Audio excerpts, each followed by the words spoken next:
optical fiber in all villages, including remote areas, will be awarded under the BharatNet project through PPP in 22 and 23.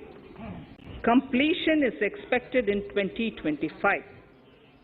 Measures will be taken to enable better and more efficient use of the optical fiber. Export promotion.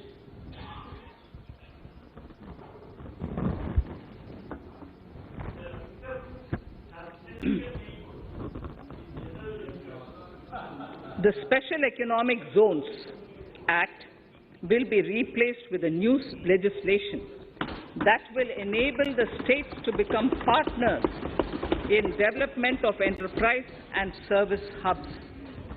This will cover all large existing and new industrial enclaves to optimally utilize available infrastructure and enhance competitiveness of exports. Atmanirbharta in defense. Our government is committed to reducing imports and promoting Atmanirbharta in equipment for the armed forces. 68% of the capital procurement budget will be earmarked for domestic industry in 22-23, up from 58% in 21-22. Defense R&D will be opened up for industry, startups and academia, with 25% of defense R&D budget earmarked. Private industry will be encouraged to take up design and development of military platforms and equipment in collaboration with DRDO and other organizations through SPV model.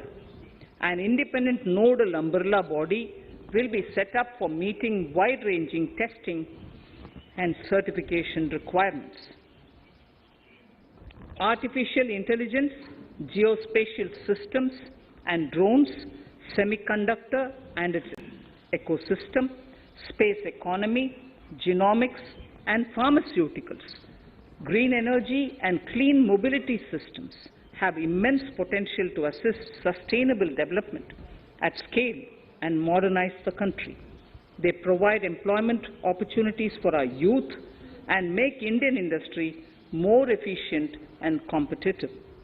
Supportive policies, light touch regulations, facilitative actions to build domestic capacities and promotion of research and development will guide the government's approach. For R&D in the sunrise opportunities, in addition to efforts of collaboration among academia, industry and public institutions, government contribution will be provided. Energy transition and climate change. The risks of climate change are the strongest negative externalities that affect India and other countries. As Honorable Prime Minister said at the COP26 summit in Glasgow last November, and I quote, "What is needed today is mindful and deliberate utilization instead of mindless, destructive consumption," unquote. The low-carbon development strategy, as enunciated in the Panchamrit that he announced is an important reflection of our government's strong commitment towards sustainable development. The strategy opens up huge employment opportunities and will take the country on a sustainable development path. This budget proposes several near-term and long-term actions accordingly. Solar power. To facilitate domestic manufacturing for the ambitious goal of 280 gigawatts of installed solar capacity by 2030, an additional allocation of 19,500 crores for PLI, production-linked incentives, for manufacturing of high-efficiency modules with priority to fully integrate manufacturing units from polysilicon to solar PV modules will be made.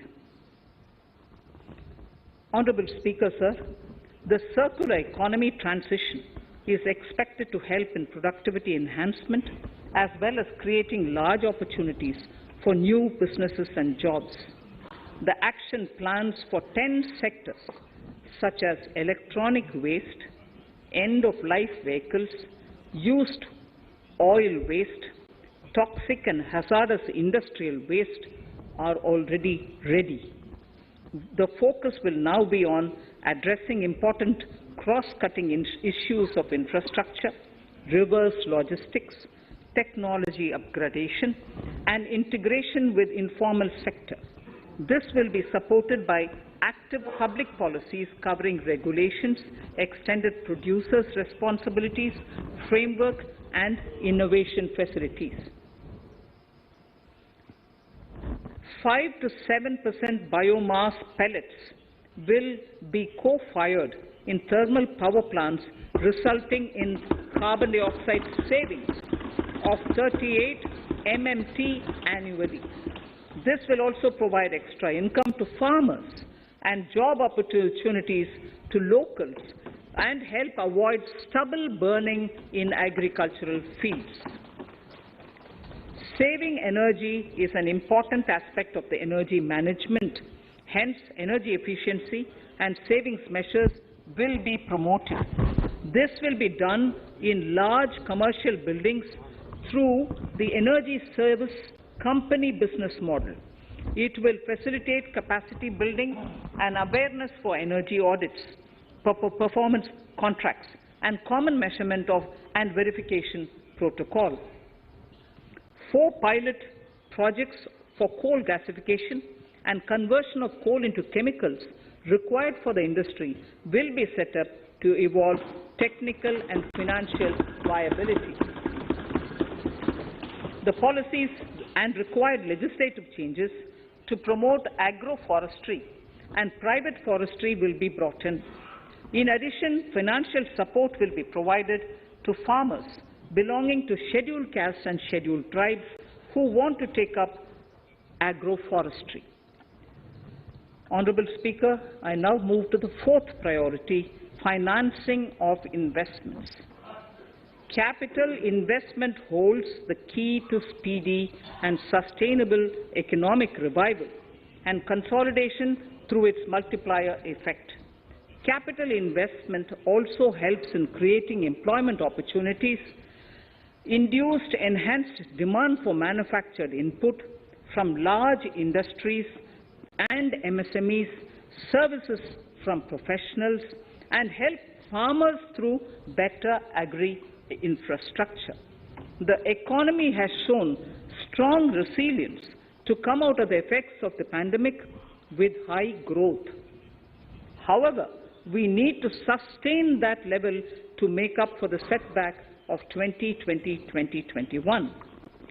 As outlined in para 5 earlier, the virtuous cycle of investment requires public investment to crowd in private investment. At this stage, private investments seem to require that support to rise to their potential and to the needs of the economy.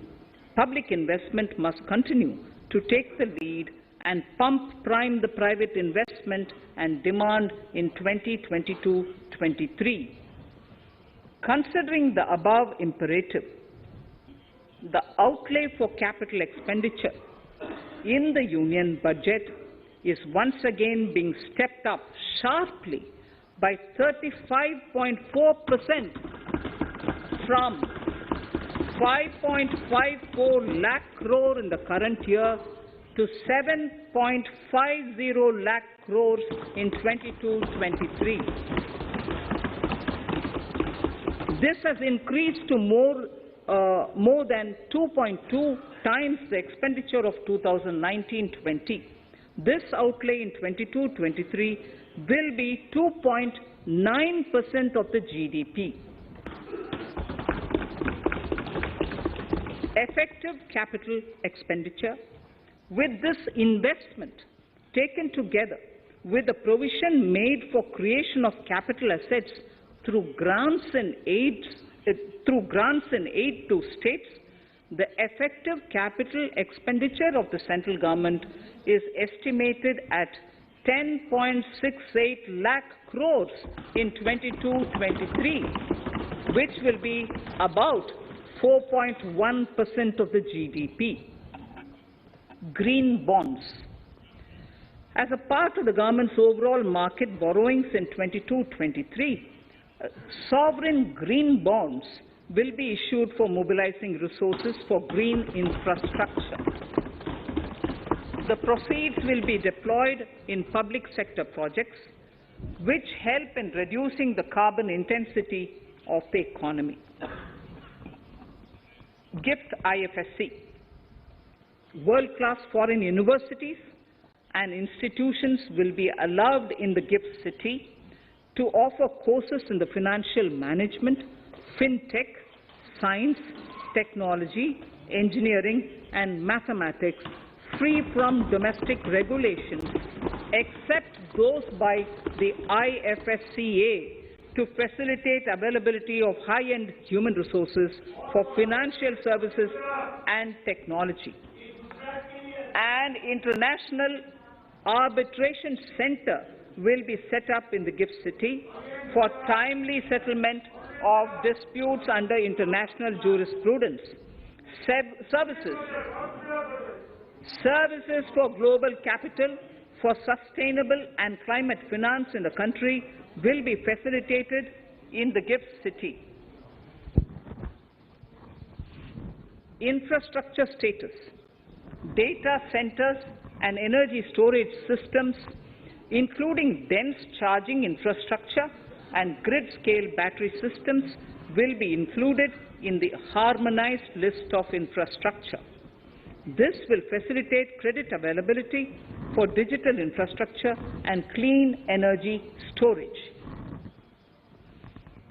Venture capital and private equity invested more than 5.5 lakh crores last year, facilitating one of the largest startup growth systems. Scaling up this investment requires a holistic examination of regulatory and other frictions. An expert committee will be set up to examine and suggest appropriate measures. Government-backed funds, NIIF and SIDBI, Fund of Funds, have provided scale capital, creating a multiplier effect. For encouraging important sunrise sectors such as climate action, deep tech, digital economy, pharma and agri-tech, the government will promote these thematic funds for blended finance, with the government share being limited to 20% and the funds being managed by private fund managers. For financing the infrastructure needs, the stepping up of public investment will need to be complemented by private capital at a significant scale. Measures will be taken to enhance financial viability of projects, including PPP, with technical and knowledge assistance from multilateral agencies. Enhancing financial viability shall also be obtained by adopting global best practices, innovative ways of financing, and balanced risk allocation. Digital rupee.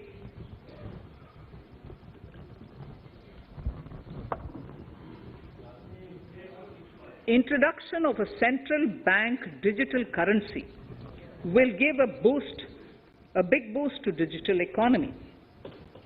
Digital currency will also lead to a more efficient and cheaper currency management system.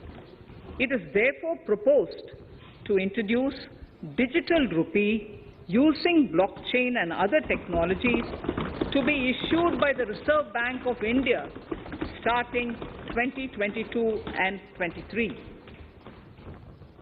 Financial assistance to states for capital investment. Reflecting the true spirit of cooperative federalism, the central government is committed to bolstering the hands of the states in enhancing their capital investment towards creative creating productive assets, and generating remunerative employment. The scheme for financial assistance to states for capital investment has been extremely well received by the states. In deference to the requests received during my meeting with the Chief Ministers and State Finance Ministers, the outlay for this scheme is being enhanced from 10,000 crores in the budget estimates to 15,000 crores in the revised estimates for the current year.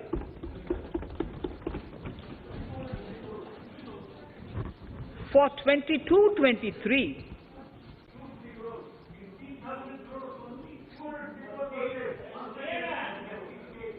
I'll repeat that sentence for the benefit of many of our honourable members. In deference to the requests received during my meeting with Chief Ministers and State Finance Ministers, the outlay for this scheme is being enhanced from 10,000 crores in the BE to 15,000 crores, 15,000 crores in the RE of the current year. For 22-23, the allocation is 1 lakh crores to assist the states in catalyzing the overall investments in the economy. These 50-year interest-free loans are over and above the normal borrowings allowed to the states, are over and above the normal borrowings to the states. This allocation will be used for PM Gati Shakti related and other productive capital investments of the states. It will also include components for supplemental funding for priority segments of PM Gram Sadak Yojana, including support for the state's share, digitization of the economy, including digital payments and completion of OFC network, and reforms related to building bylaws, town planning schemes, transit-oriented development, and transferable development rights.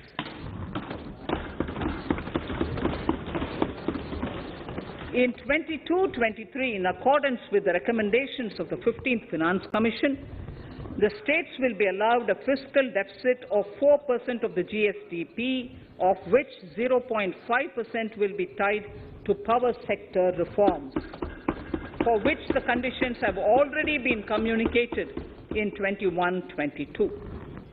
Fiscal management. As against a total expenditure of 34.83 lakh crores of rupees projected in the BE 21-22, the revised estimate is 37.70 lakh crores. The revised estimate of capital expenditure is 6.3 lakh crores of rupees. This includes an amount of 51,971 crores towards settlement of outstanding guaranteed liabilities of Air India and its other sundry commitments. Coming to the budget estimates, Honourable Speaker, sir, the total expenditure in 22-23 is estimated at 39.45 lakh crores, while the total receipts other than borrowings are estimated at 22.84 lakh crores of rupees.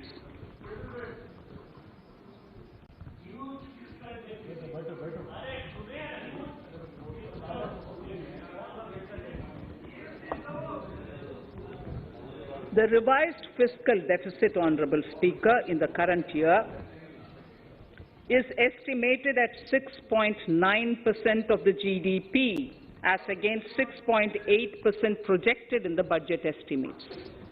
The fiscal deficit is in 22-23 is estimated at 6.4% of the GDP, which is consistent with the broad path of the fiscal consolidation announced by me last year to reach a fiscal deficit level below 4.5% by 25-26.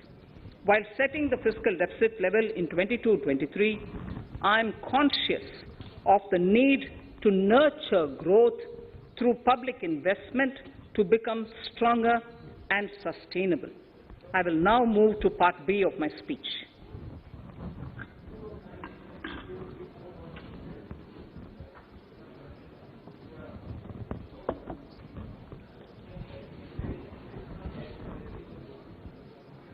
Direct tax. Honorable Speaker, sir, I take this opportunity to thank all the taxpayers of our country who have contributed immensely and strengthened the hands of the government in helping their fellow citizens in this hour of need. So I have brought in a little verse from the Mahabharata. I won't spend more time reading because I would like the speech to get enough time. However, the substance of it is the king must make arrangements for yoga kshema, which is the welfare of the populace, by way of abandoning any laxity and by governing the state in line with dharma, along with collecting taxes which are in consonance with dharma. This is Mahabharata Shanti Parva Adhyaya, Shloka 11 from 72. Drawing wisdom from our ancient texts, we continue on the path to progress. The proposals in this budget, while continuing with our declared policy of stable and predictable tax regime, intend to bring more reforms that will take ahead our vision to establish a trustworthy tax regime. This will further simplify the tax system, promote voluntary compliance by taxpayers, and reduce litigation. Introducing new updated return. India is growing at an accelerated pace and people are undertaking multiple financial transactions. The Income Tax Department has established a robust framework of reporting of taxpayers' transactions. In this context, some taxpayers may realize that they have committed omissions or mistakes in correctly estimating their income for tax payment. To provide an opportunity to correct such errors, I am proposing a new provision permitting taxpayers to file an updated return on payment of additional tax. This updated return can be filed within 2 years from the end of the relevant assessment year.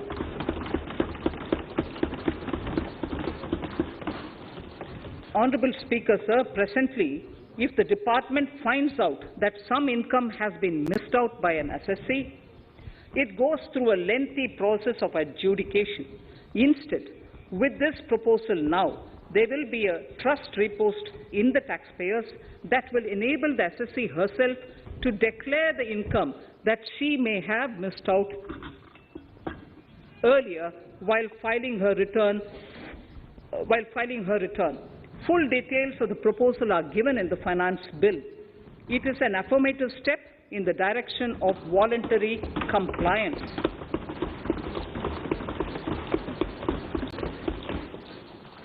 Reduced alternative minimum tax rate and surcharge for cooperatives. Currently, cooperative societies are required to pay alternate minimum tax at the rate of 18 and 1.5%. However, companies pay the same rate, which is the alternate minimum tax, at the rate of 15%. To provide a level playing field between cooperative societies and companies, I propose to reduce this rate for the cooperative societies also to 15%. Honorable Speaker, sir, I also propose to reduce the surcharge on cooperative societies from the present 12% to 7% for those having total income of more than 1 crore and up to 10 crores. This would help in enhancing income of cooperative societies and its members who are mostly from the rural and from farming communities. Tax relief to persons with disability. The parent or guardian of a differently abled person can take an insurance scheme for such person. The present law provides for deduction to the parent or guardian only if the lump sum payment or annuity is available to the differently abled person on the death of the subscriber, that is the parent or the guardian. There could be situations where the differently abled dependent may need payment of annuity or lump sum amount even during the lifetime of their parent or guardian. I propose thus to allow the payment of annuity and lump sum amount to the differently abled dependent during the lifetime of the parent and guardians, that is, parent or guardians, attaining the age of 60 years. Parity between employees of the state and central governments. At present, the central government contributes 14% of the salary of its employee to the National Pension System, NPS, Tier 1. This is allowed as a deduction in computing the income of the employee. However, such deduction is allowed only to the extent of 10% of the salary in case of employees of the state governments. To provide equal treatment to both central and state government employees, I propose to increase the tax deduction limit from 10% to 14% on employers' contribution to the MPS account of state government employees as well. This would help in enhancing the social security benefits of the state government employees and bring them at par with central government employees. Incentives for startups. Startups have emerged as drivers of growth for our economy. Over the past few years, the country has seen a manifold increase in successful startups. Eligible startups established before 31/3/2022 had been provided a tax incentive for 3 consecutive years out of the 10 years from incorporation. In view of the COVID pandemic, I propose to extend the period of incorporation of the eligible startup by 1 more year, that is, up to 31/3/2023, for providing such tax incentives.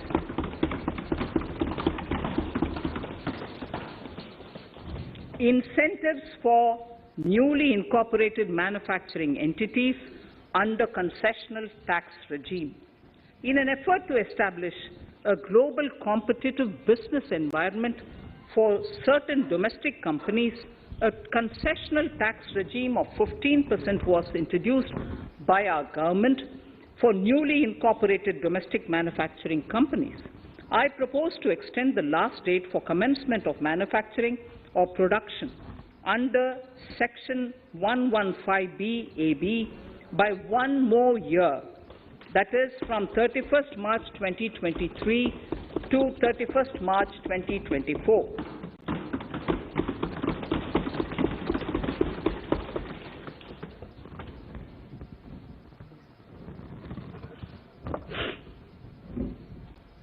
Scheme for taxation of virtual digital assets. There has been a phenomenal increase in transaction in virtual digital assets.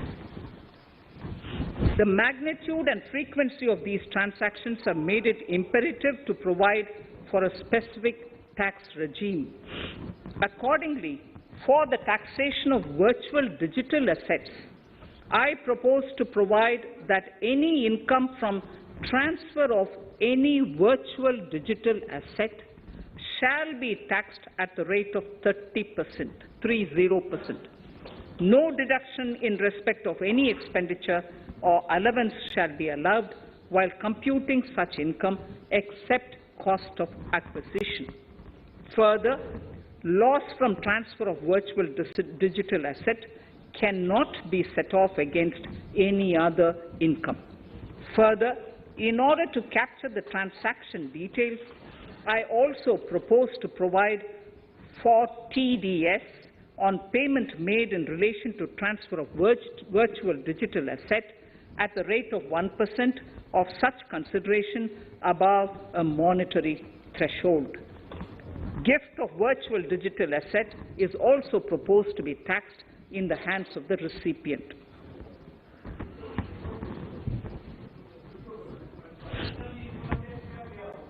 Litigation management to avoid repetitive appeals by the department. It has been observed that a lot of time and resources are consumed in filing of appeals which involve identical issues.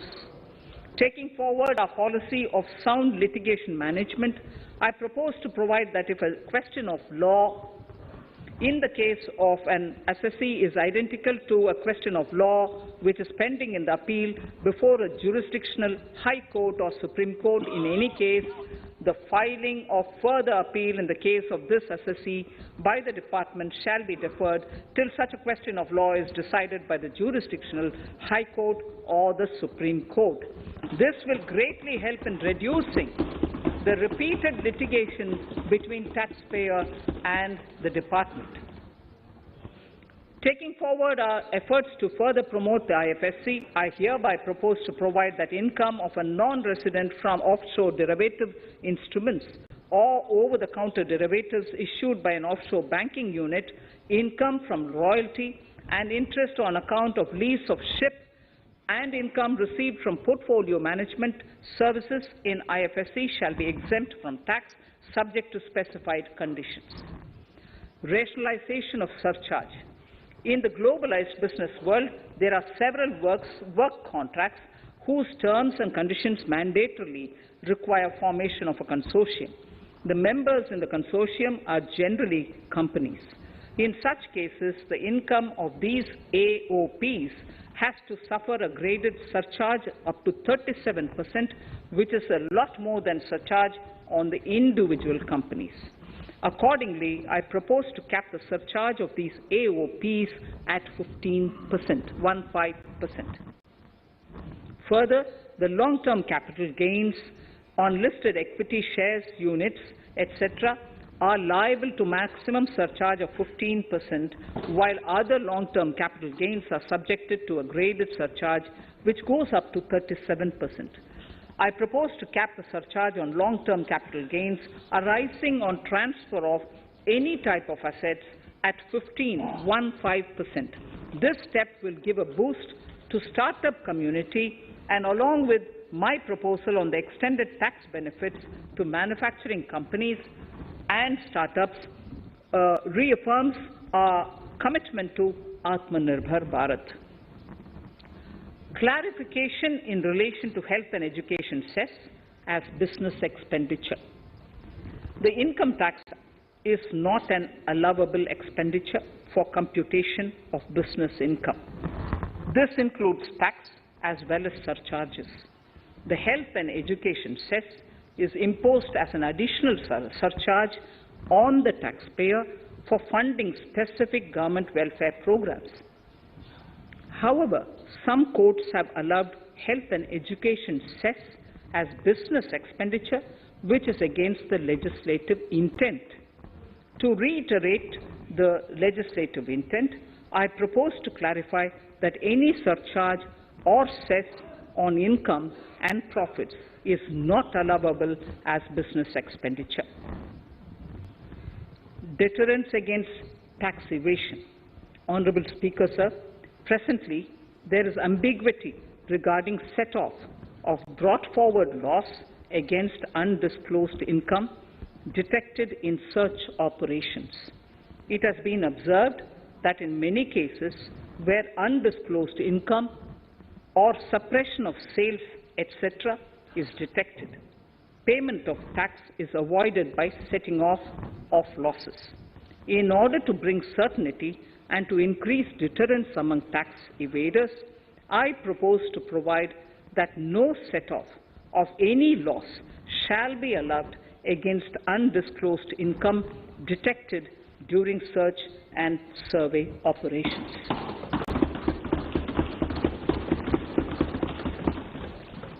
It has been noticed that as a business promotion strategy, there is a tendency on businesses to pass on benefits to their agents. Such benefits are taxable in the hands of the agents. In order to track such transactions, I propose to provide for tax deduction by the person giving benefits if the aggregate value of such benefits exceeds 20,000 rupees during the financial year. A few other changes are being made, the details of which are there in the finance bill. Indirect taxes. So remarkable progress in GST. GST has been a landmark reform of independent India, showcasing the spirit of cooperative federalism. While aspirations were high, there were huge challenges too. These challenges were overcome deftly and painstakingly under the guidance and the oversight of the GST Council. We can now take pride in a fully IT-driven and progressive GST regime that has fulfilled the cherished dream of India as one market, one tax. There are still some challenges remaining, and we aspire to meet them in the coming year. The right balance between facilitation and enforcement has engendered significantly better compliance, and enforcement has engendered better compliance. GST revenues are buoyant despite the pandemic. I would bring in something which I've got to know this morning, not part of my speech, but worth putting in here for the knowledge of the Honourable House. I would like to bring to the notice of this House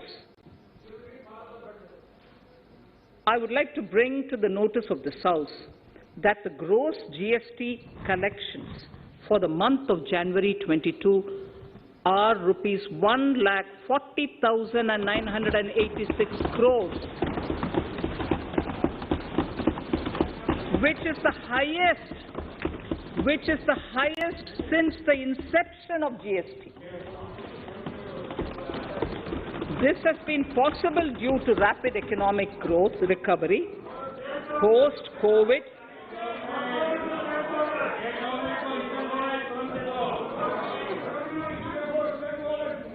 This has been possible due to the rapid economic recovery post-COVID, as well as various policy and administration undertaken by central and state tax administrations.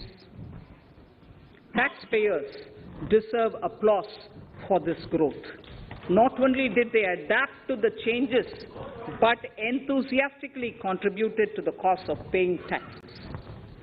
Special economic zones. In part A of my speech, I have referred to the proposed reforms in SEZs. Alongside, we will also undertake reforms in customs administration of SEZs, and it shall henceforth be fully IT-driven and function on the customs national portal with a focus on higher facilitation and with only risk-based checks. This will ease doing business by SEZ units considerably. This reform shall be implemented by 30th September 2022. Customs reforms and duty rate changes. Customs administration has reinvented itself over the years through liberalized procedures and infusion of technology. Faceless customs has been fully established. During COVID-19 pandemic, customs formation have done exceptional frontline work against all odds, displaying agility and purpose. Customs reforms have played a very vital role in domestic capacity creation, providing level playing field to our MSMEs, easing the raw material supply side constraints, enhancing ease of doing business, and being an enabler to other policy initiatives such as PLI and phased manufacturing plans. My proposal on customs side are aligned to these objectives. Project imports and capital goods. National Capital Goods Policy 2016 aims at doubling the production of capital goods by 2025. This would create an employment opportunities and result in increased economic activity. However, several duty exemptions, even extending to over 3 decades, in some cases have been granted to capital goods for various sectors like power, fertilizer, textiles, leather footwear, food processing, and fertilizers. These exemptions have hindered the growth of the domestic capital goods sector. Similarly, project import duty concessions have also deprived the local producers of a level playing field in areas like coal mining projects, power generation, transmission or distribution projects, railway and metro projects. Our experience suggests that reasonable tariffs are conducive to the growth of domestic industry and make in India without significantly impacting the cost of essential imports. Accordingly, Honourable Speaker, Sir, it is proposed to phase out the concessional rates in capital goods and project imports gradually and apply a moderate tariff of 7.5%. Certain exemptions for advanced machineries that are not manufactured within the country shall continue.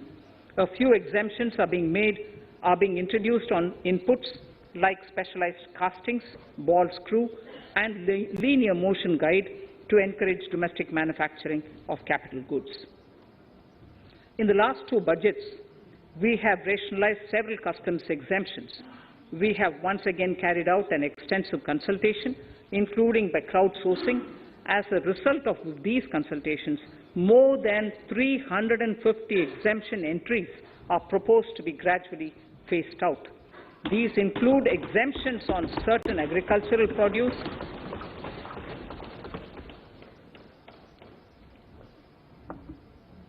chemicals, fabrics, medical devices and drugs, and medicines for which sufficient domestic capacity exists. Further, as a simplification measure, several concessional rates are being incorporated in the customs tariff schedule itself instead of prescribing them through various notifications. This comprehensive review will simplify the customs rate and tariff structure, particularly for sectors like chemicals, textiles, and metals, and minimize disputes. Removal of exemption on items which are or can be manufactured in India and providing concessional duties on raw material that go into manufacturing of intermediate products will go many a step forward in achieving our objective of Make in India and Atmanirbhar Bharat. I shall now take up specific sector-specific proposals. Electronics. Electronic manufacturing has been growing rapidly. Customs duty rates are being calibrated to provide a graded rate structure to facilitate domestic manufacturing of wearable devices, hearable devices, and electronic smart meters. Duty concessions are being given to parts of transformer of mobile phone chargers and camera lens of mobile camera module and certain other such items. This will enable domestic manufacturing of high-growth electronic items. Gems and jewellery. To give a boost to the gems and jewellery sector, customs duty on cut and polished diamonds and gemstones is being reduced to 5%. Simply sawn diamond would attract nil customs duty. To facilitate export of jewellery through e-commerce, a simplified regulatory framework shall be implemented by June this year. To disincentivize import of undervalued imitation jewellery, the customs duty on imitation jewellery is being prescribed in a manner that a duty of at least 400 rupees per kg is paid on its import. Chemicals. Customs duty on certain critical chemicals, namely methanol, acetic acid, and heavy feedstocks for petroleum refining are being reduced, while duty is being raised on sodium cyanide, for which adequate capacity in the domestic arena exists. These changes will help in enhancing domestic value addition. MSMEs. Duty on umbrellas is being raised to 20%. Exemption to parts of umbrellas is being withdrawn.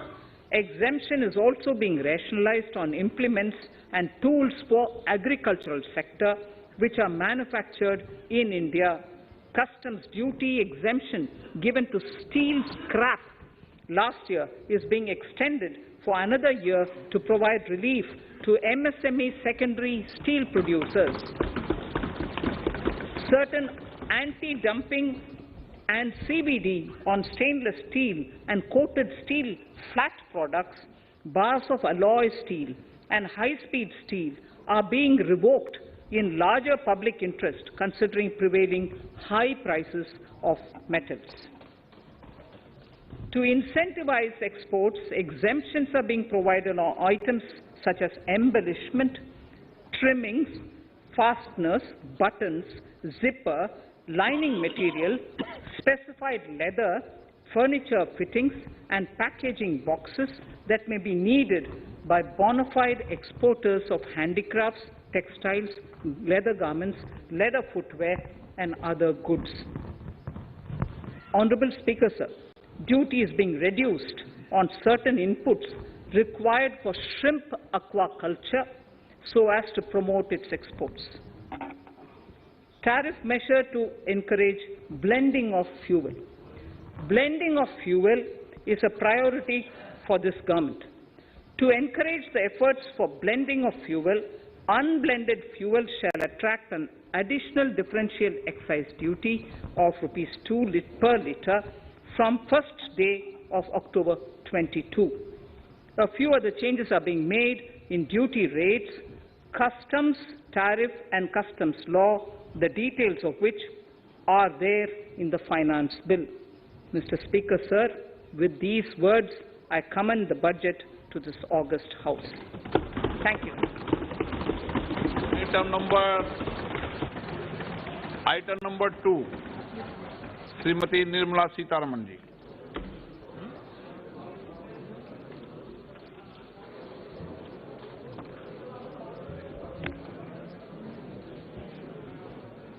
Sir, with your permission, I rise to lay on the table the following statements under Section 3(1) of the Fiscal Responsibility and Budget Management FRBM Act 2003, Medium-Term Fiscal Policy cum Fiscal Policy Strategy Statement and Macroeconomic Framework Statement. Item number 3, Vitt Videk 2020, Nirmala Sitharaman ji. Sir, item number 3, Finance Bill. Sir, with your permission, I rise to move for